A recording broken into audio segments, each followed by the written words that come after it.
கிரானிக்கு செம்மையா ஜஸ்டிஸ் பண்ணிருக்காங்க வடிவுக்கரசி அம்மா. ஆமா சூப்பரா பண்ணிருக்காங்க. அவங்க உண்மையிலேயே வந்து அவங்க வந்து அவ்வளவு டெடிகேட்டட். வந்து உண்மையிலேயே வெட்டரன் ஆர்டிஸ்ட்னா எக்ஸாக்ட்லி கண்டிப்பா டெடிகேட்டட் ஆர்டிஸ்ட். அவங்கள மாதிரி எல்லாம் நம்மளால பண்ணவே முடியாது. ஜெகமே தந்திரம் வந்து கார்த்திக் சுப்ராஜோட டைரக்ஷனுங்கிறதுனால அவர் எப்படி சார் உங்கள்ட்ட ரொம்ப ஸ்ட்ரிக்டாலாம் இருக்க மாட்டாரா? அப்பா எதுக்கு அப்படிங்கிற மாதிரி வீட்டோட சரி ஆக்டிங்னு வந்துட்டா இல்ல ஆக்டர் அவன் டைரக்டர். ஓகே. ஆனா உங்களெல்லாம் வந்து நீங்க ஏதாவது சொதப்பினீங்கன்னா திட்டு விழுமா? திட்டமானா அசிஸ்டண்ட கூப்பிட்டு சொல்லி விடுவோம்.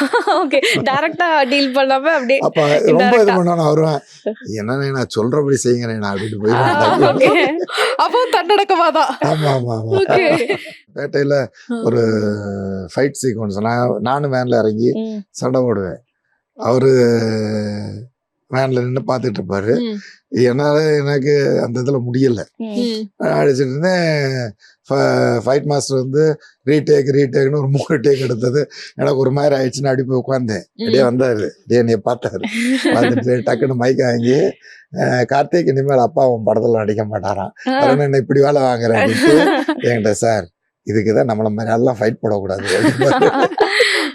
பவி விருந்தினர் பக்கத்தோட கெஸ்ட் யாருன்னு சொல்லிடலாமா? கண்டிப்பா. முண்டாசப்பட்டி, மீசைய முறுக்கு, கட்டா குஸ்தி, பேட்டை, ஜெகமே தந்திரம் போன்ற திரைப்படங்களில் வித்தியாசமான கதாபாத்திரங்களில் நடித்த குணச்சித்திர நடிகர் கஜராஜ் அவர்களே இன்றைய நம் விருந்தினர்.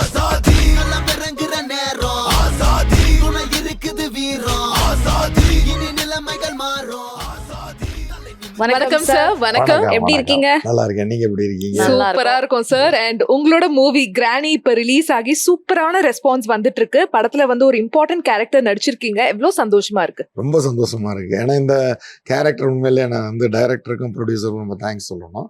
என்னை வந்து வேற மாதிரி அவர் வடிவமைச்சிருக்காரு. இது வந்து என்னுடைய ட்ரெஸ் சென்ஸ் ஆகட்டும், இது எல்லாமே என்னை வந்து வேற மாதிரி காமிச்சிருக்காரு. அது ஓரளவுக்கு எல்லாருக்குமே அது அக்செப்டபிளா இருந்துச்சு. அதே மாதிரி சில நேரத்துல வந்து நான் தான் வில்லனா இருப்பனோ அப்படின்னு ஒரு சந்தேகம் வர வந்துடும். அந்த மாதிரி எல்லாம் ஒரு நல்ல கேரக்டர் நல்லா பண்ணிருக்கேன். இந்த படம் வந்து உண்மையிலேயே ஒரு கிரானின்ற கேம் இருக்கு. டைரக்டர்கிட்ட கேட்டேன், கிரானி அப்படின்னு பேர் எப்படி நீங்க இது பண்ணீங்க அப்படின்னு கேட்கும்போது அவர் என்ன சொன்னார்னா, கிரானின்ற ஒரு கேம் இருக்கு, அந்த கேம் அவர் இன்ட்ரெஸ்டா பாப்பாராம். அதுல என்னன்னா,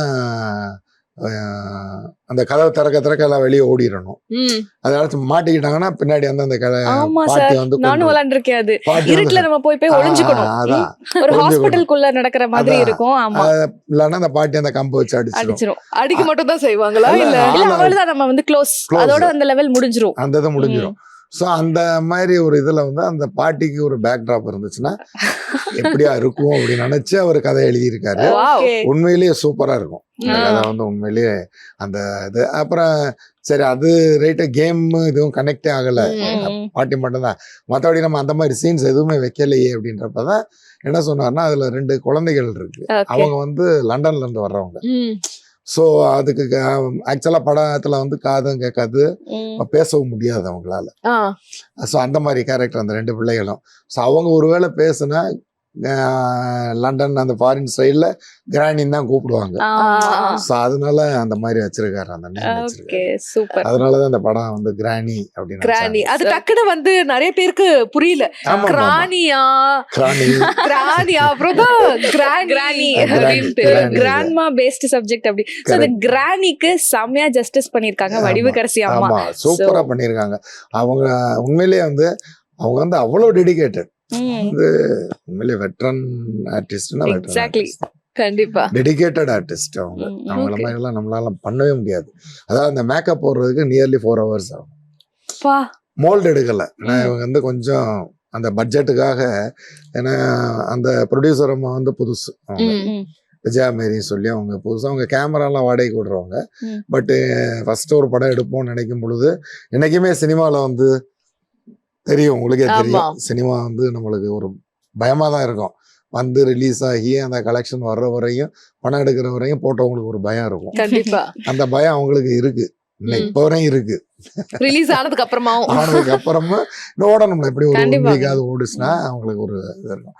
அந்த மாதிரி இது அவங்க எடுத்தாங்க. இந்த வடிவுக்கரசி மேடத்துக்கு வந்து அந்த மோல்டு பண்ணியாச்சுன்னா வந்து டக்குன்னு மாட்டிட்டு அப்படியே நடிச்சிடலாம். அது பண்ணல. டெய்லி 4 hours வந்து அந்த மேக்கப் மேன், அருமையான மேக்கப் மேன் மேக்கப் போடுவா. அப்படி 4 hours உட்கார்ந்துருப்பாங்க அவங்க. பெரிய விஷயம். அது கரெக்டா மேக்கப் முடியும் பொழுது லஞ்ச் பிரேக் வரும். லஞ்ச் சாப்பிட முடியாது அவங்களால.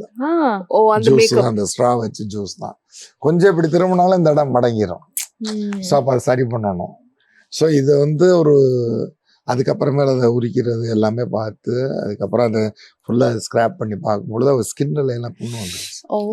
அப்புறம் ஒரு 5 days ரெஸ்ட் கொடுத்து அதெல்லாம் ரொம்ப சிரமப்பட்டு தான் நடிச்சாங்க. பட் அந்த சிரமத்துக்கு வந்து ஒரு நல்ல பலன். ஏன்னா அவங்க தான் இன்னைக்கு மெயினா இருக்காங்க. கண்டிப்பா கிரானியே அவங்க தானே. அவங்கள சுத்தி தான் கதை. அவங்க தான் அந்த படத்துக்கு ஹீரோ ஹீரோயின் எல்லாமே அவங்க தான். சூப்பர்.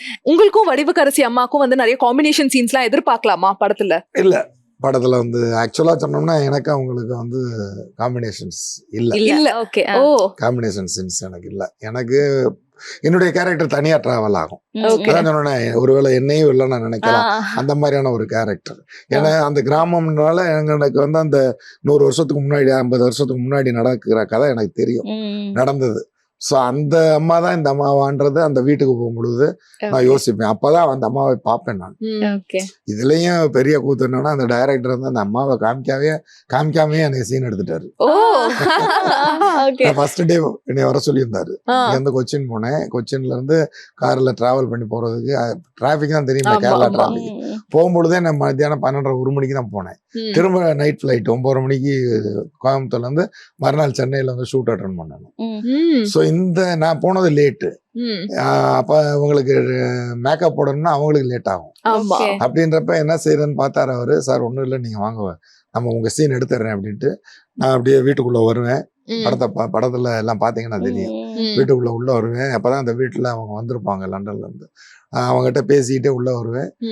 என்னை வந்து அதுல வந்து ஒரு, அதாவது அந்த பழைய காலத்துல அந்த கிராமத்துல வந்து பண்ணை ஆட்கள் எல்லாம் வீட்டுக்குள்ள வரக்கூடாது, அந்த மாதிரியான ஒரு கேரக்டர் என்னை இது பண்ணிட்டாரு. நம்மளுக்கு அந்த அதுல இஷ்டமே கிடையாது, அந்த மாதிரி பண்ணவே மாட்டேன். ஆனா எனக்கு வர்ற கேரக்டர் பூரா அப்படிதான் வருது. அது தெரியல, என்னன்னு தெரியல. ஆனா பண்ணை ஆட்களை வெளியே அனுப்பாடி நான் மட்டும் உள்ள போவேன். அவங்களோட பேசுவேன். சார் பேசுங்க சார். நானும் அந்த ஆர்கிடெக்ட் ஒருத்தரை கூப்பிட்டு போவேன், தச்சர் ஒருத்தரை கூப்பிட்டு போய் உள்ள உட்காந்து பேசுவோம். பேசிக்கிட்டு இருக்கும் பொழுது உட்காந்து சாப்பிடுங்க சார் அப்படின்னாரு. சாப்பிட்டுக்கிட்டு இருந்தேன். நான் இங்கே உட்காந்து சாப்பிட்டுக்கிட்டு இருந்தேன்னா அவர் டைரக்டர் எத்தாட்டி தூணுக்கு எத்தாட்டி, சார் என்னையவே பாருங்க சார் அப்படின்னாரு. நான் உங்களை பார்த்து என்னங்க செய்ய டைலாக் சொல்லுவேன். ஒன்றும் வேணாம் சார், பார்வை தான் வேணும் எனக்கு, என்னைய மட்டும் பாருங்க. நல்ல என்னை வந்து ஒரு, அதாவது எங்கேயோ பார்த்துருக்கோம், யாரு அப்படின்ற ஒரு யோசனையில பாருங்க அப்படின்னாரு. அப்ப சாப்பிட்டுக்கிட்டே நான் நடியே பார்ப்பேன். பார்த்துக்கிட்டே இருக்கும்பொழுது இங்கிருந்து இதுவரையும் வந்தாரு. இதுவரையும் பாருங்க சார். பார்த்தேன். பார்த்து முடிக்கும். கீழே பாருங்க சார். கீழே பார்த்தேன். இப்போ இலைய மூடுங்க சார்னாரு. நீ சாப்பிடல அப்படின்னு. இல்லை சார் நீங்க சாப்பிடக்கூடாது, இலைய மூடுங்க அப்படின்னா. சரி இலைய மூடினேன். மூடிட்டு டக்குன்னு எந்திரிங்க சார். எந்திரிச்சு கையை கழுவிட்டு திரும்ப இந்த இடத்த பாருங்கன்னாரு. அப்புறம் வெளியே போகும்போது ஒரு தரம் பாருங்கன்னாரு. வெளியே போய் ஒரு தரம் திரும்ப பார்த்துட்டு போவேன். எனக்கு ஒன்றும் புரியலை. இந்த சீன்ல யார் வரப்போறா, என்ன ஏதுன்னு தெரியல. அப்புறம் படம் பார்க்கும் பொழுதுதான் தெரிஞ்சு அங்கே வந்து வடிவுக்கரசி அம்மா அவங்கள தூக்கிட்டு வருவாங்க. ஸோ எனக்கு அந்த பழைய ஞாபகம் வரும். இந்த பாட்டி எங்கேயோ நம்ம, ஏன்னா நான் 10 வயசா இருக்கும் பொழுது சொல்லுவாங்க இந்த மாதிரி ஒச்சுக்கிழவி வர்றா, குழந்தையெல்லாம் பத்திரமா பாத்துக்கங்க, 2 குழந்தைகளை காணும் அப்படின்ற மாதிரி ஒரு பிளாஷ்பேக் மாதிரி சின்ன பையனா இருக்கும்போது அது எனக்கு ஞாபகத்துக்கு வரும். ஸோ அதை வச்சுதான் நான் சொல்லுவேன். அந்த இவங்க வீட்டுல வந்து ஆனந்த் நாக்கு தான் நடிச்சிருக்காரு, ஆனந்த். அவர்கிட்ட சொல்லுவேன் நான், அந்த பாட்டியா தான் இருக்கும் அப்படின்னு. அவர் வந்து இல்லை நீங்க வந்து ஏதோ தொடக்கூடாத ஆட்களை பாக்குற மாதிரி சொல்றீங்க, அப்படியெல்லாம் கிடையாது இந்த காலத்துல, அந்த மாதிரி எல்லாம் ஒரு டயலாக் இருக்கு. எல்லாமே கிளாரிஃபை பண்ணி கரெக்டா எடுத்திருப்பாரு. போய் செட்ல பார்த்து மேக்கப்ல பார்த்து பேசுறதோட சரி, எனக்கு நடிக்கிற மாதிரி. அதான் நீங்க இன்டராக்ட் பண்ணிருப்பீங்களா சார் நேர்ல? அப்ப எப்படி அவங்க எவ்வளவு ரொம்ப சாஃப்ட் எல்லாத்தையும், அதாவது செட்டில் வந்துட்டாங்கன்னா இருக்கோ இல்லையோ அப்படியே உட்காந்துருவாங்க அவங்க. அந்த இதெல்லாம் அந்த பந்தா அந்த இதெல்லாம் எதுவுமே கிடையாது. அவங்கள மாதிரி எல்லாம் ஒரு ஆர்டிஸ்ட் பார்க்க முடியாது. நான் அவங்களோட இதுல பண்ணிருக்கேன், நம்ம ஜெகமே தந்திரம் பண்ணியிருந்தேன். அப்ப லண்டன் வந்திருந்தாங்க. நல்ல டைப் ஆகும். சூப்பர். அண்ட் அதே மாதிரி கிரானி படத்துக்குள்ள நீங்க எப்படி சார் ஒரு என்ட்ரி கொடுத்தீங்க? டைரக்டர் சார் வந்து எப்படி உங்களை அப்ரோச் நான் பண்ணாரு? பொதுவா வந்து டெபு டைரக்டர் யாரா இருந்தாலும் கதை நல்ல கதையா இருந்தா ஓகே பண்ணிடுறேன். பேஷனா தானே பண்றோம் நம்ம அப்படின்றப்ப நான் எல்லாருக்கும், ஏன்னா அதுல எங்களுக்கு வாய்ப்புகள் ஜாஸ்தி. டெபு டைரக்டர்கிட்ட போனோம்னா எங்களுடைய வாய்ப்புகள் ஜாஸ்தி. நாங்கள் எங்களுடைய எக்ஸ்பிரஷன் கொடுக்குறதுக்கு இப்போ பெரிய டைரக்டர் போனோம்னா அவங்க சொல்கிற மாதிரி நான் பண்ண முடியும். நம்ம எக்ஸ்ட்ராவாக இது பண்ணாலும் வேணான்றவாங்க, இல்லைன்னா இதை மட்டும் பேசுங்க சார்ன்றவாங்க. இங்கே அப்படி கிடையாது, நம்மளுக்கு கொஞ்சம் லிபர்ட்டி ஜாஸ்தி. அப்படின்றப்ப நம்மளுடைய ஸ்டைலை காமிக்கலாம் எல்லாம் பண்ணலாம். இவர் வந்து ஆஃபீஸில் வந்து பையன் ஆஃபீஸில் அந்த கதை சொன்னார். சார் நான் பட்ஜெட்லாம் தான் சார் எடுக்கிறேன், ஏன்னா நீங்கள் பண்ணால் நல்லா இருக்கும்னாரு. ஓகேன்ட்டு அதே மாதிரி எனக்கு வந்து ஒரு நல்ல ரெஸ்பான்ஸ் இந்த படத்தில். Super super. பட் அந்த பர்டிகுலர் கேரக்டர் நான் இதை பண்ண மாட்டேன், எனக்கு அதே தான் வருது நீங்க. பட் அதை மீறி எப்படி சார் இந்த கேரக்டருக்கு ஓகே இல்ல, வர்ற கதைகள் அப்படி வரும்போது நம்மளால ஒன்றும் பண்ண முடியல. நடிக்கணும் வந்துட்டோம், சரி நம்மளுடைய பர்சனல் இது அப்படி இருக்கலாம். பட் படத்துல அதையும் கொஞ்சம் நெகட்டிவா காமிச்சிட்டு அப்புறமேல ஒரு கரெக்டா மாறிடுவாங்க. சோ இந்த மாதிரி கேரக்டர்ஸ் வந்து எனக்கு இதுதான் வருது அப்படின்னு நீங்க சொல்றீங்க. பட் உங்களுக்கு என்ன மாதிரி கேரக்டர்ஸ் பண்ணணும் அப்படின்ற ஒரு ஆசை சார்? எனக்கு வந்து ஆக்சுவலா பாத்தீங்கன்னா எனக்கு வந்து போலீஸ் கேரக்டர்லாம் நிறைய பண்ணிட்டேன். ஆமா, ஏகப்பட்ட. எனக்கு கொஞ்சம் எமோஷனலா ஒரு ஃபாதர் கேரக்டர் அது வந்து எனக்கு வந்து இந்த கட்டா குஸ்தியில கிடைச்சு. கட்டா குஸ்தியில ஒரு எமோஷனல் ஃபாதர் அந்த மாதிரி கிடைச்சிச்சு. அந்த மாதிரி இன்னும் கொஞ்சம் எமோஷனலா த்ரூ அவுட் வந்தோம்னா கொஞ்சம் நல்லா இருக்கும். ஒரு படம் பண்ணிருக்கேன் நான், அந்த படத்துல வந்து ஃபுல்லா எமோஷன்ஸ் தான். சோ அதே மாதிரி கட்டா குஸ்தி படத்தை பத்தி நிறைய விஷயங்கள் கேட்க போறோம். பட் கிரானி பத்தி நம்ம ஆரம்பிச்சதுனால கிரானி படத்துல நடந்த சுவாரஸ்யமான விஷயங்கள்லாம் என்னென்ன சார்? ஏன்னா வந்து ட்ரெய்லர் பார்த்தும் போதே வேற லெவலா இருக்கு, லொகேஷன்ஸ் எல்லாம் அவ்வளவு சீனிக்கா இருக்கு. அந்த வீடு பார்க்கும்போது எங்களுக்கே அந்த வீட்டுக்குள்ள போகணும் அப்படிங்கிற ஒரு ஆர்வம். 6 மணிக்கு மேல போக முடியாது, பயம் வந்துடும். ஒரு நல்ல ஃபாரஸ்ட் சுத்தி வீடுகள் இருக்கு, எல்லாம் தனி. கேரளால உங்களுக்கு தெரியும்ல, வீடுகள் எல்லாமே ஒரு இந்த வீடு வந்து ஃபுல்லா மரத்துல செஞ்சது. செட் இல்லையா? செட்டு கிடையாது, வீடு. அந்த வீடு வந்து எங்கெங்கயோ போவோம், உள்ள போவோம், எங்கெங்கயோ போவோம். சோ அந்த வீடு இருட்டிடுச்சுன்னா நம்மளுக்கு ஒரு பயம் வந்துடும். முன்னாடி ஒரு பெரிய தோட்டம் மாதிரி வச்சிருக்காங்க, நம்மளுக்கு ஒரு பயம் வந்துடும். அந்த ஒரு கோயில் சீன் இருக்கு, அதுவுமே அந்த வீட்டுல முன்னாடி இருக்கு. அந்த கோயில் இருக்கு, எல்லாமே முன்னாடி. அவங்க கிட்டத்தட்ட அது ஒரு 50, 60, 70 வருஷம் முன்னாடி கட்டின வீடா இருக்கும். அதை அப்படியே மெயின்டைன் பண்றாங்க. ஆனா நிஜமாலே 6 மணிக்கு மேல பயமா தான் இருக்கும் அந்த வீடு. படத்துக்காக மட்டும் இல்ல, படத்துக்காக இல்ல. அப்போ வந்து படம் வீட்டுல இருந்தோம்னா ஒரு கிட்டத்தட்ட ஒரு 25-30 பேர் இருந்தோம்னா தான் கலகலன்னு இருக்கும். 2-3 பேர் போனோம் நீங்களேன், ஒரு ஆள் எங்கேயாச்சும் போயிட்டாருன்னா அவரை தேடுறதே அவ்வளவு பெரிய வீடு, அவ்வளவு ரூம்ஸ் இருக்கு, மாடி இருக்கு, எல்லாமே இருக்கு இதுல. Wow, super. எவ்வளவு நாள் சார் ஷூட் போச்சு மொத்தமே? எனக்கு வந்து மொத்தமே ஒரு 4 நாள் தான். அவ்வளவுதான், 4 நாள் தான். ஓகே. டோட்டல் ஷூட்டே அவர் வந்து 20-25 டேஸ்க்குள்ளதான் முடிச்சிட்டாரு. வாவ். ஆனா அதான் சொல்றேன், டைரக்டர், அடுத்த கேமராமேன் மணிகண்டன் ஒருத்தர், அவங்களையெல்லாம் உண்மையிலே இன்னைக்கு இருக்கிற காலகட்டத்தில் இன்னைக்கு இருக்கிற எக்யூப்மெண்ட்ஸ் எல்லாம் ஏகப்பட்டது இருக்கு, ஃபெசிலிட்டிஸ். ஸோ அவங்க பட்ஜெட் அந்த ஸ்ட்ரெயின் இருந்ததுனால அவங்க இருந்ததெல்லாம் பண்ணாங்க. கேமராமேன்லாம் ஒரே கேமரா தான், அதையே கிம்பிளா மாத்திக்குவார், எல்லாம் பண்ணிக்குவார். இப்போ அதான் பண்றாங்க எல்லாரும். பட் அவர் வச்ச ஆங்கிள், லைட்டிங்ஸ் எல்லாம் பெருசாலாம் இருக்காது, பெருசா அவங்களால லைட்ஸ் அதுக்கெல்லாம் வாடகை கொடுக்காம சிம்பிளா பண்ணாரு. பட் கிராண்டியா இருக்கும். சோ கிரானி படத்துல உங்களுக்கு நிறைய காம்பினேஷன் சீன்ஸ் எந்த ஆர்டிஸ்டோட இருந்துச்சு சார்? எனக்கு ஆக்சுவலா எனக்கு வந்து அந்த ஆனந்தநாக் அவர் கூட தான். நான் அவர் தான் வீட்டுக்கு வர்றாரு, நான் அந்த வீட்டு பத்தி தெரிஞ்சவர், ஊர் தலைவர்ன்றனால அவங்களை வரவேற்கிறதுக்காக போறேன். ஸோ அவர்கிட்ட தான் இந்த கதையெல்லாம் சொல்லுவேன். அதுக்கப்புறமேலு ஒரு கோயிலுக்கு நான் போகும்பொழுது திலீபன் சார் சிங்கமுலி சார் வருவாங்க. இதுல சிங்கமுலி சார்லாம் பிரமாதமா பண்ணிருக்காங்க. அவர் வந்து ஒரு காமெடியானா தான் பார்ப்போம் நம்ம ஃபர்ஸ்ட். ஆனா கடைசியா ஒரு சீன் இருக்கு, அவங்க 2 பேருக்கும் ஒரு டயலாக் இருக்கு. அந்த டயலாக்ல அவருடைய எமோஷன் அப்படியே சேஞ்ச் பண்ணுவாரு. சேஞ்ச் பண்ணி அந்த குழந்தைகளை எப்படியாச்சும் காப்பாத்திடணும் அப்படின்றதுல வந்து எமோஷன் அப்படி உண்மையிலே அதெல்லாம் சூப்பரா பண்ணிருந்தாங்க. எதிர்பார்க்கலாமா? ட்விஸ்ட் எதிர்பார்க்கலாம். ஓகே. ட்விஸ்ட் எல்லாம் 2-3 ட்விஸ்ட் இருக்கு. ஆஃப்டர் a long time நாங்க ஒரு பயங்கரமான ஒரு ஹாரர் மூவி பார்க்க போறோமா சார்? ஆமா, கண்டிப்பா போவீங்க. இது கண்டிப்பா என்ஜாய் பண்ணலாம், எல்லாருமே என்ஜாய் பண்ணலாம். அந்த மூவி வந்து எல்லாரும் என்ஜாய் பண்ணலாம். டைரக்டர் உங்களை ஏமாத்தல, கதை உங்களை ஏமாத்தாது. அதாவது இதெல்லாம் பார்க்கும்பொழுது அந்த பழைய அம்புலி மாமா கதைகள் அந்த ஃபீல் வரும் நம்மளுக்கு. நீங்க அம்புலி மாமா கேள்விப்பட்டிருப்பீங்க, படிச்செல்லாம் இருக்க மாட்டீங்க. நாங்கெல்லாம் அம்புலி மாமா மட்டும்தான் படிப்போம். மாசம் 2 எடிஷன் வரும். இங்கேதானே வடவள்ளியில தானே அவங்க அம்புலி மாமா ஆபீஸ் இங்கதானே இருந்துச்சு. அந்த மாதிரி கதைகள் இன்னைக்கு வந்து கதைகளை தேடி நம்ம அலையிறோம். கதைகளை விட்டுட்டு நம்ம ஏதோ ஒரு கிரியேஷன்ஸ் நினைச்சிட்டு வேற வேற மாதிரி போய்கிட்டு இருக்கோம். ஓகே. சினிமான்றது வந்து எல்லாருக்கும் அது வரப்பிரசாதம். கண்டிப்பா. அண்ட் அதே மாதிரி நீங்க சொன்னீங்கல்ல சார், நிறைய டெபியூ டைரக்டர்ஸோட எனக்கு ஒர்க் பண்ண பிடிக்கும், ஏன்னா வந்து ரொம்ப இன்னோவேட்டிவா வந்து யோசிப்பாங்க அப்படின்னு. பட் நீங்க வரவேற்பு எப்படி இருக்குன்னு நினைக்கிறீங்க இந்த டெபியூ டைரக்டர்ஸ்க்கு? அதுதான், அது வந்து என்னன்னா சிறு படங்களுக்கு இன்னும் அந்த அளவுக்கு வரவேற்பு கிடைக்கலன்னு தான் நினைக்கிறேன். அதாவது என்ன கதை இருந்தாலும் ஆர்டிஸ்ட் வேல்யூ இல்லைன்றாங்க. அடுத்து வந்து தியேட்டர்ல வந்து தியேட்டர் ஸ்கிரீன்ஸ்ல வந்து ஒவ்வொரு ஷோ, அதாவது இப்போ ஒரு சென்னை சிட்டி எடுத்துக்கிட்டோம் 700 ஸ்கிரீன்ஸ் இருக்குன்னா ஒரு நாங்க கேட்கறது 75 ஸ்கிரீன் அப்படிதான் கேட்குறாங்க. அவங்களால அவ்வளோதான் முடியும். கியூப் சார்ஜ் அதெல்லாம் இன்னைக்கு பார்க்கும் பொழுது அவ்வளோதான் அவங்களால 2-3 நாளைக்கு அந்த படம் ஹிட் ஆகிற வரையும் அப்படிதான். ஹிட் ஆன பிறகு அப்புறமேலு இன்வெஸ்ட் பண்ணுறதுக்கு ரெடியாக இருப்பாங்க. அது வரையும் ஒரு பயம் இருக்கும் அவங்களுக்கு. ஸோ அதுக்கு வந்து நம்மளுக்கு அந்த 75 ஸ்க்ரீன்லேயுமே தியேட்டர்லையுமே இவங்க வந்து ரெகுலர் ஷோ கொடுத்தாங்கன்னா ஓரளவுக்காக தப்பிக்கலாம். இவங்க என்ன செய்யறாங்க, ஒரு ஷோ தர்றாங்க, ஒன்று நைட்டு இல்லைன்னா 3 மணி இல்ல காலையில ஷோ. ஸோ நம்மளுக்கு அந்த ஃப்ரைடே வந்து அந்த மாதிரி எல்லாம் யாருமே போக மாட்டாங்க. எல்லாருமே மேட்னி ஷோ ஈவினிங் ஷோ தான் நிறைய பேர் ப்ரிஃபர் பண்ணுவாங்க. ஸோ அந்த டைமிங் கிடைச்சிச்சுன்னு வைங்களேன் சின்ன படங்களுக்கு, அப்போ டாக் வரும், சரி படம் நல்லா இருக்கு அப்படின்றப்ப அடுத்த 2 நாள் ஆட்கள் வருவாங்க.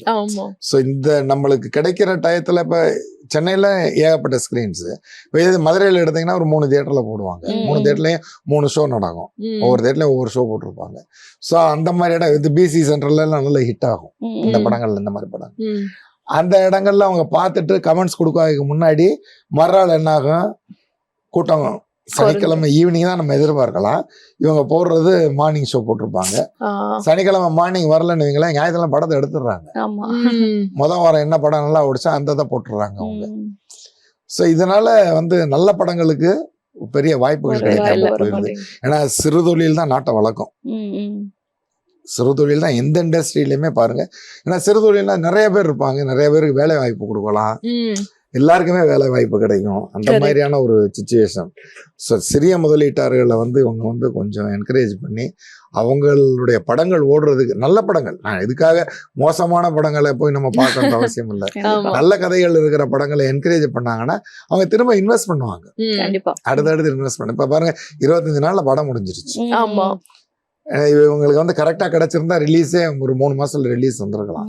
ஸோ அந்த 3 மாசத்துல அவங்களுடைய ரிட்டர்ன்ஸ் வந்துருந்துச்சுன்னு வைங்களேன், திரும்ப அடுத்த 3 மாசத்துக்கு அந்த ப்ரொடியூசர் ஒரு படம் எடுக்கிறதுக்கு ரெடி ஆயிடுவாங்க. கரெக்ட். ஸோ அப்போ அந்த இண்டஸ்ட்ரி போய்கிட்டே இருக்கும், அவங்களுக்கு ரெகுலரா போயிட்டு இருக்கும். ஒரு ரெகுலரா ஒரு 100 பேருக்கு அந்த இடங்கள்ல வருஷம் பூரா வேலை கிடைக்கும். அந்த மாதிரி எல்லாம் இருக்குல்ல உங்களுக்கு. அப்படி ஒரு 10 படம் 15 படம் போச்சுன்னா எவ்வளவு பேர் வேலை வாய்ப்புகள். அதாவது எங்களை மாதிரி சின்ன சின்ன ஆர்டிஸ்ட் வர்றதுக்கு வாய்ப்புகள், டேலண்டட் ஆர்டிஸ்ட் எவ்வளவு பேர் இருக்காங்களே, வாய்ப்பு கிடைக்காம அவங்களுக்கு எல்லாம் ஒரு வாய்ப்பு கிடைக்கும்ல. ஏன்னா பட்ஜெட் படம்னா அவங்களதான் ப்ரிஃபர் பண்ணுவாங்க. ஸோ அது படம் ஹிட் ஆச்சுன்னா தான் அவங்களுக்கு அடுத்த வாய்ப்பு. அந்த படம் இது இல்லைன்னு வைங்களேன், அவ்வளவுதான். இதுல படம் நடிச்சவங்க யாராலையும் அடுத்த படம் சான்ஸே வாங்குறது கஷ்டமாயிரும். இதுதான், இது வந்து மாறணும். இது மாறுச்சுன்னா இண்டஸ்ட்ரி வந்து மலையாள இண்டஸ்ட்ரி எடுத்துக்கோங்க, அவங்க எல்லாம் வேற மாதிரி. ஒன்லி கதைக்கு தான் முக்கியத்துவம். கண்டிப்பா அங்க இருக்கிற ஹீரோஸும் சரி எல்லாருமே கதைக்கு தான் முக்கியத்துவம். அந்த மாதிரி இருக்கணும் எல்லாருமே. அந்த மாதிரி இருந்தா இப்ப ஓடிடியை டாமினேட் பண்றதே மலையாள மூவிஸ் தான். இப்ப நம்ம அதுவரையும் நம்ம வந்து கொரோனா டயத்துல வேற வழி இல்லாம ஓடிடி பார்த்தோம்.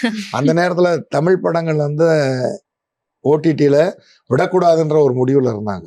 படங்களை வந்து தியேட்டர் ரிலீஸ் தான் பண்ணணும்ன்ற அடமன்ல இருந்தாங்க. அவங்க கரெக்டா ஓடிடியில எல்லா படமும் நம்ம எல்லாருமே மலையாள படம் அப்பதான் பார்க்க ஆரம்பிச்சோம். அப்பதான் ட்ரெண்ட் ஆக ஆரம்பிச்சது தமிழ்ல.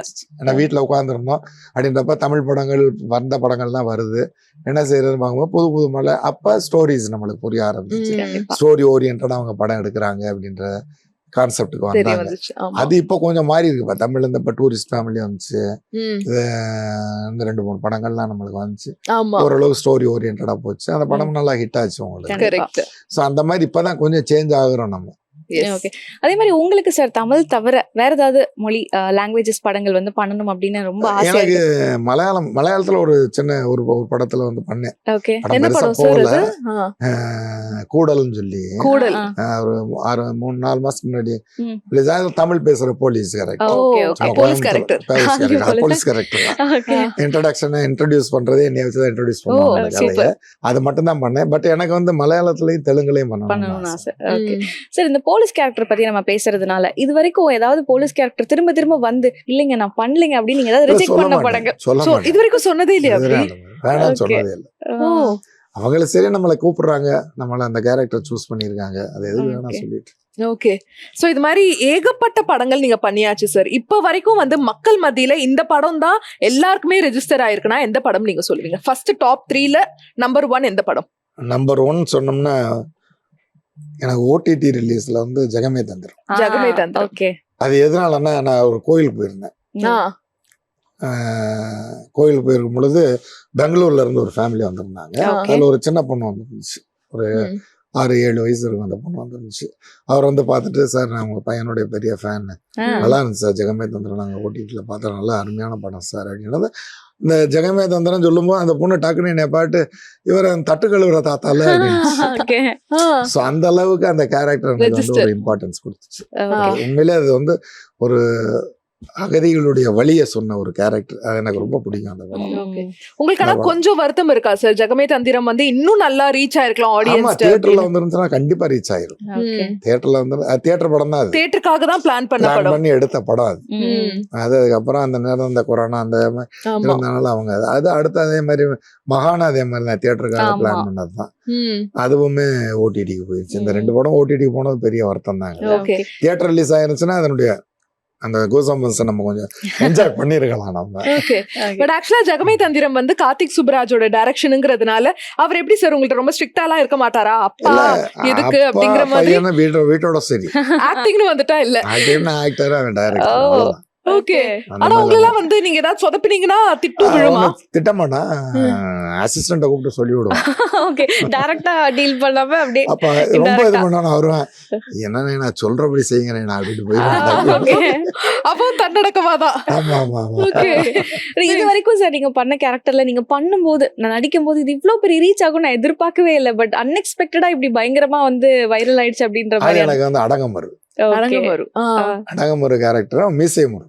ஆ. ஏன்னா அது மீசை முருக்கு ஹிப்பா பாதி எடுக்கும் பொழுது வந்து அவருக்கு ஒரு பெரிய ஃபேன் பேஸ். ஆமா. அதுவும் ஆமா. யங்ஸ்டர்ஸ் பூரா ஆமா. காலேஜ் பாட்டுக்காகவே பயங்கர பாட்டுக்காக ஃபேன்ஸ். பூரா காலேஜ் பசங்க வருவாங்க. ஆமா. அது வந்து எனக்கு வந்து யங்ஸ்டர்ஸ் கிட்ட நல்லா ரீச் ஆச்சு. ம். ஒரு நாள் ஏதோ மதுரையில தான் ஒரு டீ கடையில் டீ குடிச்சுட்டு இருக்கும்போது ஒரு காலேஜ் பையன் போனேன் வண்டி நிப்பாட்டிட்டு, இவர் தான்டா மீசை முருக்கு மாமா அப்படின்னு, ஓகே. வைவார்லடா அப்படின்னா அப்படியே. ஸோ அந்த அளவுக்கு அது ரீச் ஆனா ஆச்சு. நீங்க எதிர்பார்க்கல அப்படி நான் ரீச் ஆகும்னு. reach okay. ஆகும். அதே மாதிரி அடங்கமரு இன்னைக்கு பார்த்தாலும் சில பேர் நீங்க அடங்கமருல கலெக்டரா வருவீங்களா சார்? ஸோ அது ஒரு நல்ல ரீச்.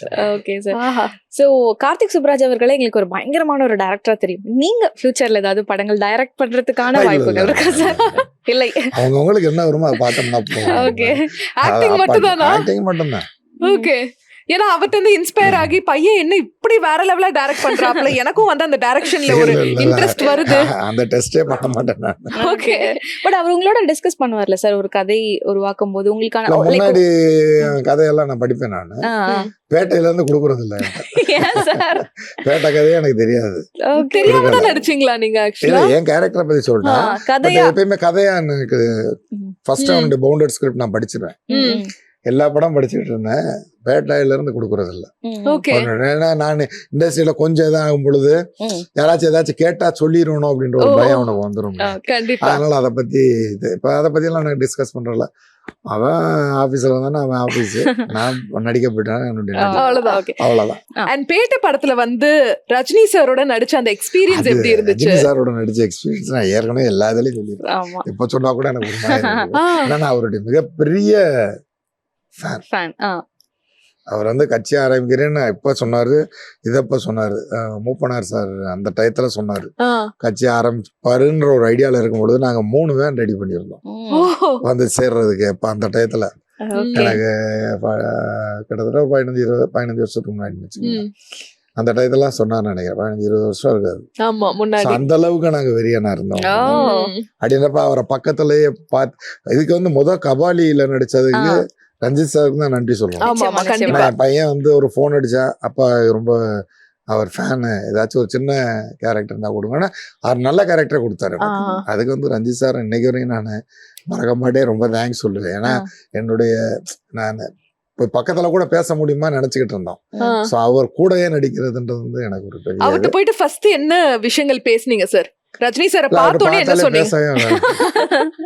அவர் பேசுறதான் நடிகரா பாத்துக்கிட்டே போய் பேசுனீங்களா, ஒரு ஃபேனா போய் பேசுனீங்களா? நான் ஃபேனா தான் பேசுறேன். ஓகே அவருக்கு முன்னாடி நம்ம நடிகரா ஓகே ஃபேனா தான் பேசினேன் நானு. அப்படின்னா அவர் நான் பேசுறத பாத்துட்டு ஏதாச்சும் பேசணும்னு நினைப்பா வாய் வராது. அவருடைய ஸ்டைலு, அவருடைய அந்த ஹேண்ட் மோஷன் எல்லாம் இன்னும் அந்த இது அந்த சுறுசுறுப்பு அதெல்லாம் இன்னைக்கு ஒன்றும் இல்லை. இந்த பேட்டையில ஒரு ஃபைட் சீக்வன்ஸ் நானும் வேன்ல இறங்கி சண்டை போடுவேன். அவரு வேன்ல நின்று பார்த்துட்டு இருப்பாரு. என்னால எனக்கு அந்த இதுல முடியல, அடிச்சிட்டு இருந்தேன். ஃபைட் மாஸ்டர் வந்து ரீடேக்னு ஒரு 3 டேக் எடுத்தது எனக்கு ஒரு மாதிரி ஆயிடுச்சுன்னு அப்படி போய் உட்காந்தேன். அப்படியே வந்தாரு, என்னைய பார்த்தாரு. பார்த்துட்டு டக்குன்னு மைக் வாங்கி, கார்த்திக் இனிமேல் அப்பா அவன் படத்துல நடிக்க மாட்டாராம், அதனால என்ன இப்படி வேலை வாங்குறேன் அப்படின்ட்டு என்கிட்ட, சார் இதுக்குதான் நம்மள மாதிரி எல்லாம் ஃபைட் போடக்கூடாது, ஜாலியா இருப்பாரு அவரு. அந்த மாதிரி ரொம்ப ஜாலியா இருப்பாரு. அந்த அந்த செட்டே ஒரு மாதிரி இருக்கும், கலகலன்னு இருக்கும். ஆக்சுவலி இது வரைக்கும் கார்த்திக் சுப்ராஜ் தான் வந்துட்டு மொரட்டு ஃபேன் பாய் மொமெண்ட் நான் கேள்விப்பட்டிருக்கோம் சார். பட் அதை விட ஒரு மொரட்டு ஃபேன் வந்து நீங்க ரஜினி சாருக்கு அப்படின்றது உங்க ரத்தம் அல்லவா? எனக்கு நான் ரஜினி படம் அந்த காலத்துல இருந்து பார்த்த ஆரம்பிச்ச பிறகு நாங்க என்ன ரஜினி படமா தான் பார்ப்போம். அதனால அவனுக்கு அந்த அப்படியே வந்துருச்சு சார். இந்த வெளிய இருந்து பாக்குறவங்களுக்கு இந்த கேரக்டர் ஆர்டிஸ்ட் மேல ஒரு மிஸ்கன்செப்ஷன் இருக்கும். நம்ம ஒரு ஸ்ட்ரகிள் நம்ம இங்க ஃபேஸ் பண்ணிட்டு இருப்போம். பட் வெளிய இருந்து பாக்குறவங்களுக்கு வேற மாதிரி ஒரு கண்ணோட்டம் இருக்கும். அந்த மாதிரி உங்களுக்கு என்ன சார் அபிப்பிராயம் இருக்கு? இல்ல, எனக்கு வந்து எல்லாம் பாக்குறவங்க எல்லாருமே வந்து, சார் உங்க நடிப்பு இயல்பா இருக்கு, நல்ல கேரக்டருக்கு தகுந்த மாதிரி எல்லாம் பண்றீங்க சார் அப்படின்னு தான் சொல்லியிருக்காங்களே தவிர, எல்லாரும் ஒருவேளை அது ஒரு கார்த்திக் சுப்பராஜ் அப்பான்றதுக்காக அவங்க சொல்றாங்களான்னு தெரியல. பட் எனக்கு சொன்னவங்க பூராமே என்னை வந்து வேற மாதிரி எதுவுமே பேசலன்னு, ரொம்ப சாஃப்டா வந்து நல்லா நடிக்கிறீங்க சார், நிறைய படங்கள் பண்ணுங்க அப்படின்னு தான் போவாங்க. ஓகே. சோ பிஸியாவே போயிட்டு இருக்குல்ல சார், நீங்க ஆரம்பிச்ச டைம்ல இருந்தே வந்து பயங்கர பிஸியா ஏகப்பட்ட படங்கள்ல வந்து உங்களை பார்த்துட்டே இருக்கும். எனக்கு வந்து ஃபர்ஸ்ட் பீஸா, அடுத்த அப்படியே முண்டாசப்பட்டி வந்துச்சு, அப்புறமேல ஓனாய மாட்டுக்குட்டியும் ஒரு மிஸ்கின் சார் கூப்பிட்டு விட்டாரு, அவரும் போலீஸ் ரோல் தான் கொடுத்தாரு.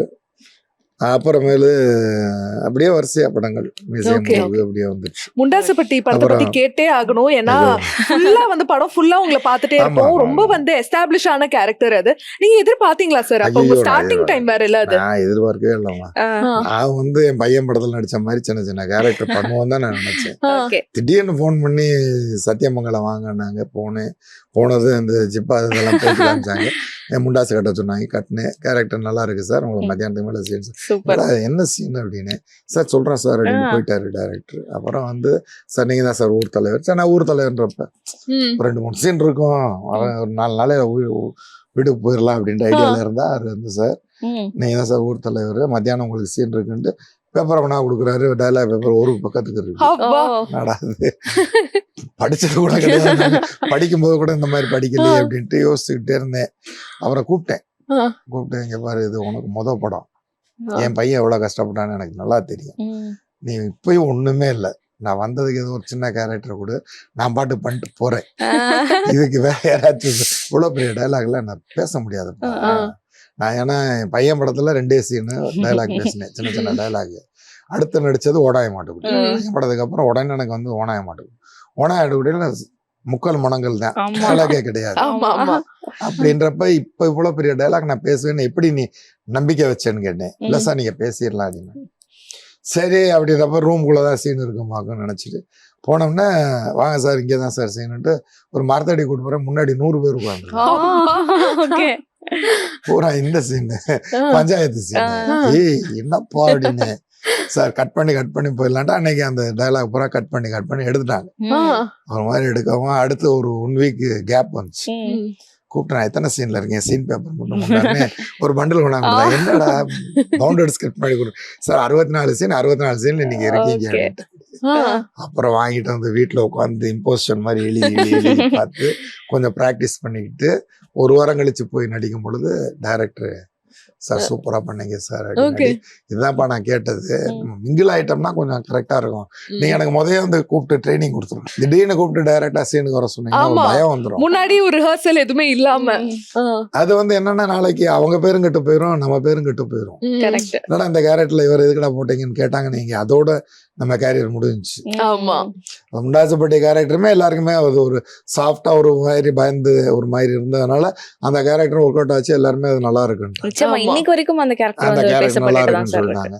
அதுல இருந்து எனக்கு அப்படியே போய்கிட்டு தான் இருக்கு. பட் ஆக்சுவலா நீங்க தியேட்டர் போய் பார்த்தும் போது எப்படி இருந்துச்சு? ஜெயிச்சிட்ட மாறா அப்படிங்கிற ஒரு ஃபீல் ஆமா, கொடுத்துச்சா? அது இருந்துச்சு. ஏன்னா நடிகை பையன் தானா அப்படின்னு. எல்லாரும் தான் போயிருந்தோம்.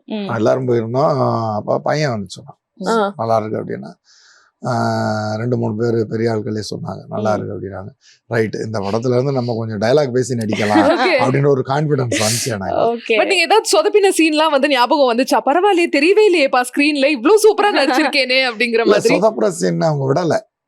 நான் அந்த ஃபர்ஸ்ட் இதெல்லாம் சொதப்பிடுவேன்னு நினைச்சேன். அதை பூரா கட் பண்ணி எடுத்தனால எனக்கு பெர்ஃபெக்ட்டா இருந்தது. பெர்ஃபெக்டா இருந்துச்சு. அது அவர் டைரக்டர் எடிட்டரும் பாத்துக்கிட்டாங்க. அது ஓகே. அவங்களும் கொஞ்சம் கை கொடுத்து நம்மளை தூக்கி விட்டாங்க. அதுல மிஸ்டர் சலீம்னு ஒருத்தர் கோ டைரக்டர் இருந்தாரு. அவர் நம்மளுக்கு எல்லாம் சொல்லி கொடுத்தாரு. Okay. Super super. எனக்கு கொஞ்ச நேரத்துக்கு முன்னாடி ரஜினி சாரை பத்தி நம்ம பேசினனால சார் கேட்கறேன். ஒரு ஃபேன் பாயா நீங்க அவரோட நடிச்சிட்டீங்க, அந்த ஆசை நிறைவேறிடுச்சு. அந்த மாதிரி இன்னும் ஏதாவது ஒரு ஆக்டரோட நான் இவங்களோட ஒரு ஸ்கிரீன்ல நான் நடிச்சிடணும் அப்படின்ற மாதிரி ஆக்சுவலா இவரோட நடிக்கணும்னு யோசிச்சுட்டு இருக்கேன். யார் தலை ஓ, அஜித் சாரோட அஜித் சாரோட இன்னும் நடிக்கல. ஓகே. அவர் ஒருத்தர், கார்த்தி சார், மத்த எல்லா ஆக்டர்ஸோடய ஓரளவுக்கு பண்ணிட்டேன். ஓகே. ஆமா இல்ல? சூர்யா சார் எல்லாருமே, பிரபுதேவா எல்லாரோடையுமே ஓரளவுக்கு பண்ணிட்டேன். ரஜினி சார், கமல் சார் எல்லாரோடையுமே வந்துட்டேன் நான். இந்த 2 பேர் கூட நடிக்கல. ஜனநாயகன்ல ஒரு சின்ன இது பண்ணிருக்கேன்.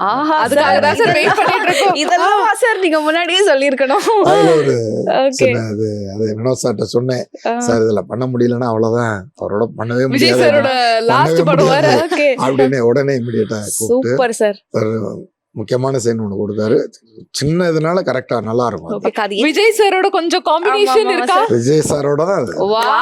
இதுக்கு தான் நாங்க வெயிட் பண்ணி என்ன மாதிரியான ஒரு கேரக்டரா அது இருக்கும். எனக்கு லைட்டா ஏற்கனவே பிரச்சனையில உட்காந்துருக்கோம். இது எதுக்கு எப்ப ரிலீஸ் ஆகும் சார்? நாங்க எதிர்பார்க்கறது இந்த மந்த் 14th ரிலீஸ் ஆயிருன்னு எதிர்பார்க்கிறோம். ஓகே. பாப்போம். இது அதனுடைய இதே புரியல எங்களுக்கு. ஆமா. நான் அதுல போனோம்னா ரொம்ப நம்ம பேசணும். ஆமா. பட் நாங்க ஆடியன்ஸா வந்து ஆவலா காத்துட்டு இருக்கோம் அவ்வளவுதான். எல்லாருமே காத்துக்கிட்டு இருக்கோம். நிச்சயமா நான் நிச்சயமா. அவருக்கு ஒரு ஃபேன் பேஸ் வந்து வேற லெவல் ஃபேன் பேஸ். கண்டிப்பா கண்டிப்பா. அதனால அது அதே மாதிரி அவர் செட்ல வந்து ரொம்ப அமைதியா அவர்ட்ட வந்து ஒரு விஷயத்தை பார்த்துட்டு வாவ் என்ன இப்படி ஒரு மனுஷனா இருக்காருன்னு நீங்க பார்த்து வியந்த விஷயம். மெல்லதான் அப்படியே நடப்பாரு, மெல்ல அப்படியே யோசிச்சுட்டே இருப்பாரு. சீனன் வந்துட்டாரு நீங்க அவ்வளவுதான். நம்மளுக்கே ஆச்சரியமா இருக்கும். என்னடா இப்பதான் சும்மா அப்படியே உட்காந்துருந்தாரு, சீனுக்கு வரும் அந்த அந்த ஒரு கம்பீரம் அந்த இதெல்லாம் வந்துடும். ஓகே. அது வரைக்கும் சாதாரணமா இருப்பாரு. ரொம்ப எல்லார்ட்டையும் நல்லா பேசுவார். ஒரு இடத்துல உட்கார மாட்டாரு, கேரவனுக்கும் போக மாட்டாரு, நடந்துகிட்டே இருப்பாரு அவரு. ஓகே. சோ அவர்ட்ட வந்து நீங்க பேசின விஷயங்கள் ஞாபகம் இருக்கா? கான்வர்சேஷன் விஜய் சாரோட அன்னைக்கு சும்மா ஒரு 1 day ஷூட் தான். எனக்கு 1 day ஷூட்ல பெருசா பேச முடியல. பட் நல்லா பேசிட்டு இருந்தோம். அவரு படம் பண்ண நினைச்சேன், அவருக்கு படம் பண்ண முடியல அப்படின்ற மாதிரி கொஞ்சம் ஃபீல் பண்ணாரு. பையனோட படம் பண்ணணும்னு நினைச்சாரு, பையனோட பண்ண முடியல, பாப்போம் அப்படின்ட்டாரு ஒரே வார்த்தையில. அவ்வளவுதான் பேசணும், வேற மத்தபடி வேற. சோ நாங்க வெயிட் பண்ணிட்டு இருக்கோம் சார். எக்ஸாக்ட்லி ஜனநாயகன் படத்துல உங்களோட கேரக்டரை பாக்குறதுக்காக. சூப்பர். சோ இதே மாதிரி சார் இது நிறைய படங்கள் நீங்க லைனா நடிச்சிட்டே வரீங்களா? ஏதாவது ஒரு படங்களை நீங்க பண்ண கேரக்டர் தியேட்டர்ல போய் பார்க்கும்போது உங்களோட சீன்ஸே இருக்காது, அந்த மாதிரி டெலிட் பண்ணி தூக்குன ஏதாவது படங்கள் இருக்கா சார்? இருக்கு. அதெல்லாம் இருக்கு. அதை சொல்லிக்கிட்டு 2-3 படங்கள் இருக்கு. முதல்ல இன்று நேற்று நாளையிலே இருக்கு. அதுல ஒரு சீன் பண்ணேன், கடைசி அது கம்ப்ளீட்டா ஒரு படம் தான் இன்னைக்கு வரைக்கும். வேற எதுவும் இல்ல. மத்ததுல எல்லாம் பண்ணதுல சில வந்திருப்பேன். 5 சீன் எடுத்தோம்னா ஏதாச்சும் ஒரு சீன் கட் ஆயிடும். அப்படிதான் அதுல வந்து ஃபுல்லாவே கட் பண்ணிட்டாங்க. நடிச்சது ஒரு சீன்னா அதை அப்படியே கட் பண்ணிட்டாங்க. அந்த மாதிரி. அதே மாதிரி இந்த ஒரு டைரக்டரோட நான் ஒர்க் பண்ணணும்னு ஆசைப்படுறேன் அப்படின்ற மாதிரி ஏதாவது ஒரு விஷயம் எல்லா டைரக்டரோட பண்ணிட்டீங்க? ஏதாவது மிஸ் ஆனது ஏதாவது இருக்கா சார்? இல்ல, வெற்றிமாறன் சார் இருக்காரு, அவர் இன்னும் கூப்பிடல. அவரோட பண்ணணும்னு ஒரு அவருடைய டைரக்ஷன்ல வேற லெவல். இது அது ஒண்ணு கேட்டுக்கிட்டு தான் இருக்கேன், பாப்போம். அவரோட டைரக்ஷன்ல எந்த படம் வந்து ரொம்ப பிடிக்கும் உங்களுக்கு? படம் எல்லாமே எனக்கு பிடிக்கும். அந்த படங்கள் எல்லாமே, அதாவது அதை சொல்லவே முடியாது. அந்த கதையும் சரி, அவர் எடுக்கிற விதங்களும் சரி, அந்த ஒரு ஃபைட் சீக்வன்ஸ், அசுரன் வேற லெவல் அல்டிமேட்டா இருக்கும். அண்ட் அதே மாதிரி இப்ப கட்டா குஸ்தி மூவி வேற செகண்ட் பார்ட் வந்து ஷூட்டிங் போயிட்டு இருக்கு. அது நல்லா போயிருக்கு. அப்படியா? அதுல அதே அப்பா கேரக்டர், இது கொஞ்சம் எமோஷனல் கேரக்டர். அதே மாதிரி அவரு அந்த டைரக்டர் அவர் அந்த ஹியூமர் சென்ஸ் நிறையவே இருக்கும் இந்த படத்துல, நீங்க பாக்கலாம். கட்டா குஸ்தி 2 வந்து ஒன்னா கார்டுல நல்லா சிரிக்கலாம். ஏன்னா ஒன்னே வந்து செம்ம காமெடியா இருந்தது, நாங்க சிரிச்சுக்கிட்டே இருக்கோம் படம் ஃபுல்லாவே. இது அதே மாதிரிதான், காட்டுல நல்லா இருக்குது. இதுல எங்களுக்கு என்னன்னா முண்டாசுப்பேட்டையில நடிச்ச அதே டீம் இதுல. அதாவது முண்டாசுப்பேட்டையில என்னுடைய பொண்ணாதான் இவர் லவ் பண்ணுவாரு, விஷ்ணு விஷால். இது கட்டா குஸ்திலையும் என் பொண்ணாதான் கல்யாணம் பண்ணி வைப்போம். எனக்கு பங்காளியா வந்தது வந்து முனிஷ்காந்த் ராம்தாஸ் சார். இதுல எனக்கு பங்காளி முனிஷ்காந்த் சார். அதே மாதிரி விஷ்ணு விஷாலுக்கு ஃப்ரெண்டு வந்து நம்ம இவரு காளி வெங்கட். சோ இதுலயும் எனக்கு விஷ்ணு விஷாலுக்கு ஃப்ரெண்ட் வந்து காளி சார். இந்த ஒரு கேங்கே பயங்கரமா இருக்குமே சார், செட்ல எல்லாம் செம்ம கலகலகலன்னு தான் இருக்கும், நல்லா ஜாலியா இருக்கும். ஓகே. விஷ்ணு விஷால் சாரோட எனக்கு 4 படம் போயிடுச்சு. ஆமா, எப்படி உங்க 2 பேருக்கு மட்டும் காம்பினேஷன் ஒர்க் அவுட் ஆகுது? ஒர்க் அவுட் ஆயிடுச்சு. அவரோட படத்துல கண்டிப்பா நீங்க இருக்கீங்க. ராட்சசன்ல இருந்தேன், இந்த கட்டா குஸ்தி 2லயுமே இருக்கேன், முண்டாசுப்பட்டி அவரோட போயிட்டே இருக்கு. சோ அவரோட படம்னாலே கண்டிப்பா வந்து கஜராஜ் சாரையும் கூப்பிடணும்னு கூப்பிடுறாங்களா? எப்படி நடக்குது? இல்லாம 4-5 படங்கள் வந்து அது கோயின்சிடென்ஸ் தான். Okay okay. சோ அதே மாதிரி கட்டா குஸ்தி பத்தி கண்டிப்பா பேசியே ஆகணும். ஃபர்ஸ்ட் பார்ட் இவ்ளோ ஹிட் ஆகும்னு எதிர்பார்த்தீங்களா சார்? ஏன்னா வந்து அது வந்த போது கூட அவ்வளவு பேச்சுவார்த்தை இல்ல, பட் போக போக நிறைய பேர் சொல்லி வந்து நல்ல ரீச் ஆச்சு. எதிர்பார்த்தீங்களா? எங்களுக்கு அது வந்து ரீச் ஆனது வந்து யார அந்த அளவுக்கு போகும்ன்றது உண்மையிலேயே எதிர்பார்க்கல. பெரிய லெவலுக்கு போச்சு அது. ஆமா. சோ பார்ட் 2ல வந்து எப்படி சார் பயங்கரமா வந்து பார்ட் 1ல இருந்த மாதிரியே கேரக்டரா வந்து பாப்போமா, இல்ல நிறைய சீன்ஸ் இருக்கா உங்களுக்கு பார்ட் 2ல? அந்த மாதிரி தான் கேரக்டர்ஸ். மெயின் அவங்க 2 பேர் தானே. சோ எங்களுக்கு எல்லாம் அப்பப்ப இருக்கிற சீன்ஸ் தான் இருக்கும். ஓகே. ஆனா கொஞ்சம் டிஃபரெண்டாவும் இருக்கும், எமோஷனல் ஃபேமிலி ஆயிடுறோம்ல. ஆமா, அந்த மாதிரியான ஒரு இது. சூப்பர். அதே மாதிரி ராட்சசன் படத்தை பத்தி சொல்லுங்க. பெரிய பிரேக் த்ரூ. இப்ப விஷ்ணு விஷால பார்த்தாலே வந்து ராட்சசன் படத்தை பத்தி மட்டும் தான் கேக்குறாங்க மெயினாவே. சோ அது வந்து ஒரு பெரிய பிரேக் த்ரூவா உங்களுக்கு ஆஸ் an ஆக்டர்? ஆமா, எனக்கு அதுலயே ஒரு நல்ல கேரக்டர் தான் கொடுத்தாரு அவர். ராம் சார் வந்து நல்ல கேரக்டர் தான் கொடுத்தாரு, அந்த போலீஸ் ஆபீசரா கொடுத்தாரு. அதுவும் ஒரு நல்ல எனக்கு பிரேக் கொடுத்துச்சு. ஆனா அதுலயும் எனக்கு சீன்ஸ் நல்லா இருக்கும், அவங்க இன்வெஸ்டிகேஷன் பண்றதை நாங்க பண்றது அதெல்லாமே நல்லா இருந்துச்சு. அது எல்லாமே நல்லா இருந்துச்சு. அற்புதம் சார். சோ அதே மாதிரி சார் இந்த இந்திரா படத்துலயும் ஒரு சூப்பரான ஒரு கேரக்டர் பண்ணிருந்தீங்க, அத பத்தியும் சொல்லுங்க சார். இல்ல, இந்திரா படத்துல உண்மையிலேயே அந்த படம் வந்து எனக்கு எல்லாருமே நல்லா இருக்குன்னாங்க. அது ஒரு கான்ஸ்டபிள் தான், ஹெட் கான்ஸ்டபிளா தான் நடிச்சிருப்பேன் நானு. அது ஒரு இன்வெஸ்டிகேஷன் த்ரில்லர் தான். இவர் சுனில் சார் தான் வில்லன். ஸோ அதுல ஃபர்ஸ்ட் வந்து நான் சுனில் சார் அடிக்கணும். ஓகே. ஸ்டேஷன்ல வச்சு அடிப்பேன். ஓகே. அப்ப எனக்கு அவருடைய தெலுங்குல ஒரு எவ்வளவு பெரிய ஆர்டிஸ்ட் அப்படின்றப்ப அந்த ஒரு எனக்கு ஒரு சின்ன ஒரு உறுத்தல் இருந்துகிட்டே இருந்துச்சு. அப்புறம் அவர் சும்மா அடிங்க அப்படின்ட்டாரு, அப்புறம் அடிச்சு. அதே மாதிரி அவர் வந்து என்னைய வந்து வேற மாதிரி நினைச்சிட்டாரு. அவரு இவ்வளவு பெரிய டைரக்டரோட அப்பா அப்படின்ட்டு என்னை ஒரு இடத்துல வந்து மிதிக்கணும்.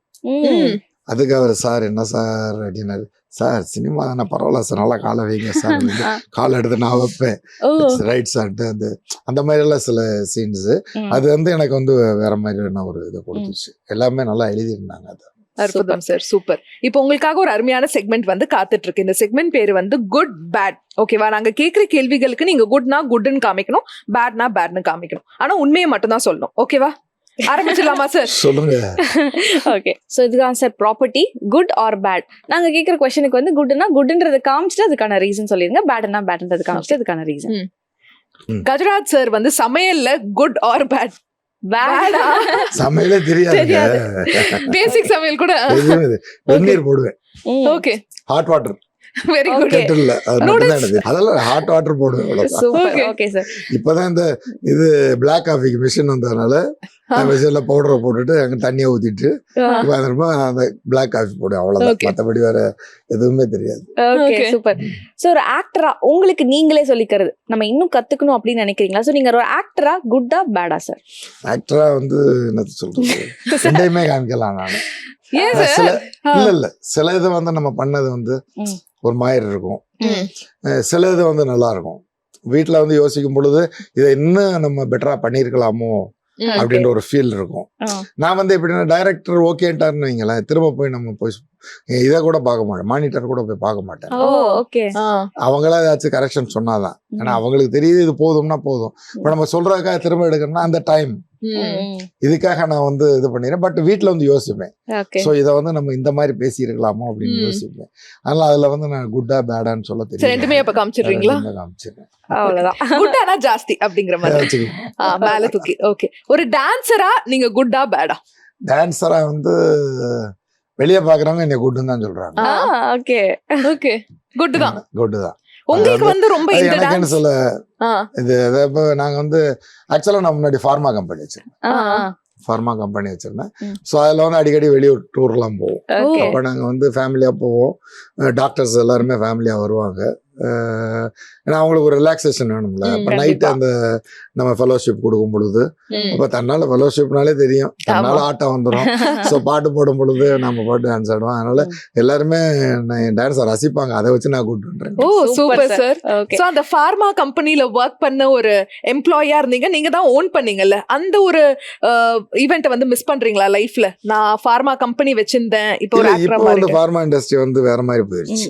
அப்போ வந்து எங்களுக்கு மார்க்கெட்டிங் ஈஸியா இருந்துச்சு. இப்போ மார்க்கெட்டிங் ரொம்ப டஃப்பா இருக்கு. இப்போ நம்ம ஃப்ரெண்ட்ஸ் எல்லாம் கேட்குறோம், இன்னைக்கு மார்க்கெட்டிங் ரொம்ப டஃப்பா இருக்கு. கொஞ்சம் கார்பரேட் எல்லாம் நிறைய வர்றதுனால நிறைய ரெஸ்ட்ரிக்ஷன்ஸ். முன்னாடி அப்படி கிடையாது, ரெஸ்ட்ரிக்ஷன்ஸ் பெருசா கிடையாது. இப்போ நிறைய ரெஸ்ட்ரிக்ஷன்ஸ், கவர்மெண்ட் ரூல்ஸ் இதெல்லாம் வர்றதுனால இப்போ ஃபார்மா கம்பெனி, சின்ன கம்பெனிகள் நடத்துறது கொஞ்சம் சிரமமான காரியம். அதனால இந்த மாதிரி வந்தது வந்து சூப்பர், ஒரு நல்லதுதான். ஓகே, ஒரு ஃபுட்டியா சாப்பிடுற விஷயத்துல நீங்க குட்டா பேடா சார்? சாப்பிடுற விஷயத்துல ஆவரேஜ் தான். நான் ஆவரேஜ் தான். பெருசா வெளியில சாப்பிடு, பெருசா வெளியே எல்லாம் இந்த இதான் சாப்பிடணும், டெய்லி இது வேணும் அந்த மாதிரிலாம் கிடையாது. என்ன கிடைக்குதா இப்பயுமே ப்ரொடக்ஷன் போனா வெறும் தயிர் சாதம், ஃப்ரூட்ஸ், இதோட சரி. எப்படி சார் ப்ரொடக்ஷன்னாலே நாங்க வந்து ரெண்டு பேரும் ஆவலா காத்துட்டு இருப்போம். ஏகப்பட்ட டிஷ் இருக்கு. தொடவே மாட்டேன் நான். நான்வெஜ் ஒரு ஆவரேஜ் தான். குட்னுலாம் சொல்ல முடியாது. ஓகே, எதனால பேட்னு சொல்ல முடியாது. எதனால? கொஞ்சம் ஹெல்த்தியா இருக்கணும்ங்கற ஒரு காரணத்தினால. இல்ல, ஆரம்பத்துல இருந்தே எனக்கு அந்த இன்ட்ரெஸ்ட் கிடையாது. ஆரம்பத்துல இருந்து இன்ட்ரெஸ்ட் கிடையாது. சாப்பாடு நம்ம பசிக்கு என்ன உண்டா அவ்வளவுதான், அதை சாப்பிட்டோம்னா ரைட். மற்றபடி பிரியாணி தான் சாப்பிடணும், சண்டே ஆச்சுன்னா நான்வெஜ் வேணும், அந்த இதெல்லாம் கிடையாது. பெரிய விஷயம் சார். நைஸ். ஒரு சிங்கரா நீங்க குட்டா பேடா? அது பேட் தான். குரலை பார்த்தாலே தெரியலையா? ஆனா பாடுவேன், இந்த குரல்லே பாடுங்க. அப்ப பாடுங்க சார். கண்ணெதிரே தோன்றினா கனிமுகத்தை காட்டினார், நேர்வழியில் மாற்றினார், நேற்று வரை ஏமாற்றினார். அற்புதம் சார். வரைக்கும் நீங்க சிங்கிங்ல குட் தான் சார். குட் தான், பேட் நாங்க வந்து ஏத்துக்க மாட்டோம். ஆமா. டிரைவிங் ஸ்கில்ல நீங்க குட்டா பேடா சார்? டிரைவிங் ஓரளவு குட் குட். நல்ல டிரைவ் பண்ணுவீங்க. டிரைவ் பண்ண. ஓகே. அண்ட் அதே மாதிரி ஃபிட்னஸ், ஏன்னா ஆக்டர்ஸ்னாலே வந்து ஒரு கேரக்டருக்கு வந்து ஒரு மாதிரி மாற சொல்லுவாங்க. சோ ஃபிட்னஸ் பொறுத்த வரைக்கும் நீங்க குட்னு நினைக்கிறீங்களா? இன்னைக்கு இந்த மாதிரி பண்ணல, இதே ஸ்ட்ரக்சர் தான், இதே மாதிரி தான் நடிச்சுட்டு இருக்கேன். ஹேர் ஸ்டைல் கூட நான் மாத்தினது இல்லை. உங்களை அப்படி எதுவும் கேட்டதே இல்லை, இதுக்கு நிறைய வெயிட் போடுங்க, இதுக்கு வந்து ஒல்லி ஆகுங்க கேட்டேன். நம்ம கேரக்டருக்கு ஆவரேஜா இருந்தா போதும்ல, நான் பெரிய ஹீரோவா? Okay okay. ஃபாதரா நீங்க குட்டா பேடா சார்? ஃபாதரா வந்து நான் நினைக்கிறேன் குட்னு தான் நினைக்கிறேன். ஏன்னா என் பிள்ளைகளுக்கு வந்து அவங்களுக்கு வேண்டியது வந்து அவங்களே பாத்துக்க சொல்லிட்டேன். நான் இதுலயுமே தலையிட மாட்டேன். சூப்பர். ப்ராப்பரா யாரு இதுலயுமே தலையிட மாட்டேன். தோளுக்கு மிஞ்சினான் தோழன், அந்த பாலிசி எங்க அப்பா எங்களுக்கு சொல்லி கொடுத்தது. அந்த பாலிசியில நானும் போயிடுவேன். நானும் படிப்பு மட்டும் நம்ம சொல்லி கொடுத்தோம், மற்றது எல்லாமே அவங்க சூஸ் பண்ணிக்கிட்டாதான். லைஃப் முதற்கொண்டு அவங்க சூஸ் பண்ணிக்கிட்டாங்க. நீங்க எதுவுமே ஃபோர்ஸ் பண்ணது இல்லையா சார்? இதை பண்ண அதை பண்ணு ஃபோர்ஸ். என்னைக்குமே பேரண்ட்ஸ் அப்படிதாங்க இருக்கணும். கண்டிப்பா. ஏன்னா எங்களை காட்டுல உங்களுக்கு தான் நாலேஜ் ஜாஸ்தி. ஆமா, இப்ப பிராங்கா சொல்றேன், நாங்க படிக்கிற காலத்துல வந்து எங்களுக்கு வந்து நியூஸ் பேப்பர் வந்தாதான் நியூஸ், இல்ல ரேடியோ, ஆல் இண்டியா ரேடியோ போட்டோம்னா தான் நியூஸ் எனக்கு தெரியும். இதே இது வந்து ஒரு 3000 கிலோமீட்டருக்கு அங்கிட்டு அப்ராட்ல நடக்கிற நியூஸ் வந்து எங்களுக்கு 3-4 நாள் கழிச்சு தான் தெரியும். திரிகையில வந்து எடிட்டோரியல் காலத்தை பார்த்தோம்னா தான் அந்த நியூஸ் எல்லாம் நம்மளுக்கு தெரியும். ஸோ இப்படி இருக்கும் பொழுது நாங்க அப்படி வளர்ந்தவங்க. அதுக்கு அடுத்து உங்களுக்கு வந்து இன்னைக்கு வந்து நீங்க வந்து உலகத்துல எந்த மூலையில் நடந்தாலும் அடுத்த 2வது செகண்ட் நீங்க தெரிஞ்சுக்கிறீங்க கையில. ஏன்னா செல்போன், போனை வச்சாலும் அப்போ உங்களுடைய நாலேஜ் நல்லா இருக்குமா, எங்களுடைய நாலேஜ் நல்லா இருக்குமா? ஸோ நான் எனக்கு என்ன அதே தான் நான் இம்போஸ் பண்ணுவேன் உங்கள்கிட்ட. கண்டிப்பா கண்டிப்பா. இவருக்கு என்னடா வேலை பழசையா சொல்லிட்டு இருக்காரும்பாங்க. ஸோ இன்னைக்கு உங்களுக்கு தெரியும், நல்லது கெட்டது தெரியும் இல்லையா? நீங்க சூஸ் பண்ண போறது உங்களுக்கு எது நல்லது எது கெட்டது தெரியும். அதுல டீவியேட் ஆனீங்கன்னா நாங்க அட்வைஸ் பண்ணலாம், அவ்வளவுதான். கண்டிப்பா. பட் ஃபோர்ஸ் பண்ணக்கூடாது. கண்டிப்பா. அது எஜுகேஷன்லயும் சரி லைஃப்லயும் சரி, நம்ம பிள்ளைகளை அவங்க இஷ்டத்துக்கு விட்டோம்னா அவங்கவுங்களுக்கு ஒரு டேலண்ட் இருக்கு, அதில் விட்டுறணும். விட்டுட்டோம்னா தான் கண்டிப்பா அவங்க அந்த டேலண்ட்டை விட்டோம்னா தான் அவங்களுக்கு ஒரு ஜாப் சாட்டிஸ்ஃபேக்ஷன் இருக்கும், எல்லாமே இருக்கும். அதுல அவங்க அடுத்த லெவலுக்கு போவாங்க. ஃபோர்ஸ் பண்ணி இதை தான் நீ பண்ணணும், நீ டாக்டரா தான் ஆகணும், இன்ஜினியரா தான் ஆகணும்னா அவனுக்கு வந்து இன்ஜினியரிங் படிக்கிறவனுக்கு வந்து டாக்டர் ஆகணும்னு ஆசை இருக்கலாம்.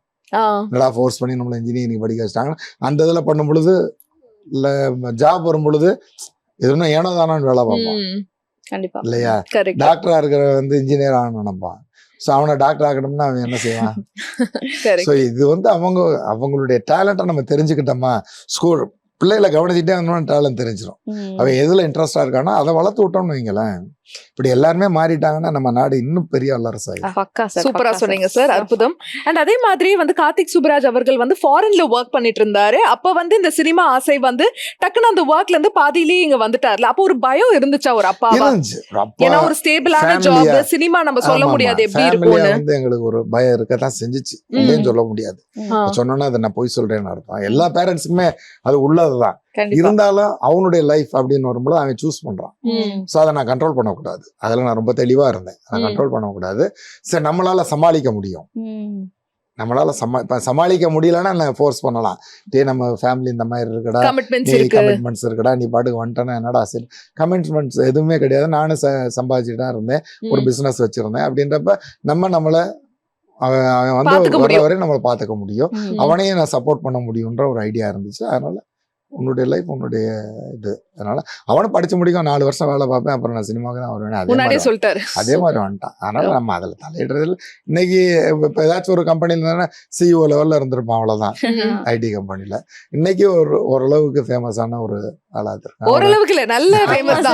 நல்ல டைரக்ஷன் பண்றான். அப்படின்றப்ப அவனுக்கு ஒரு வாய்ப்பு. நிச்சயமா சார். அப்ப எங்களுக்கு இந்த மாதிரி படங்கள் எல்லாம் மிஸ் ஆயிருக்கும் சார் தமிழ் சினிமா.